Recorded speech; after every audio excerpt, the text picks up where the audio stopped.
আজ বানাবো নবাবী সেমাই। নবাবী সেমাই বানানোর জন্য প্রথমে কড়াইতে ঘি দিয়ে দেবো আর দিয়ে দেবো সেমাইগুলো। সেমাইগুলো আস্তে আস্তে ভেজে নেব। হালকা ব্রাউন কালার হয়ে গেলে এর মধ্যে দিয়ে দেবো পাউডার সুগার।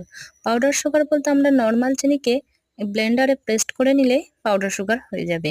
তারপরে এর মধ্যে অ্যাড করে নিচ্ছি গুঁড়া দুধ, দিয়ে ভালো করে ভেজে হালকা ব্রাউন কালার করে তুলে নেব।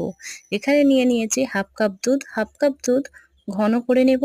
তার মধ্যে দিয়ে দেবো 3 চামচ গুঁড়ো দুধ আর দিয়ে দেবো কনডেন্স মিল্ক, দিয়ে ভালো করে দুধটি ঘন করে নেব। এরপর দুধটি ঘন হয়ে আসলে একটি পাত্রে কয়েক চামচ দুধ তুলে নেব এবং দুধের মধ্যে মিশিয়ে দেবো 1 চামচ কর্নফ্লাওয়ার। কর্নফ্লাওয়ার দিয়ে আবারও ভালো করে নেড়ে চেড়ে দুধটি ঘন করে নেব। দুধটি ঘন হয়ে গেলে এবার নামিয়ে নেব। ভেজে রাখা সেমাই প্রথমে একটি লেয়ার দিয়ে নেব, তারপরে দিয়ে দেব যে ক্রিমটা বানিয়েছি ওই ক্রিমটি। তারপরে আবারও উপরে দিয়ে দেব সেমাই, একবারে উপরে ড্রাই ফ্রুট দিয়ে সাজিয়ে দেব।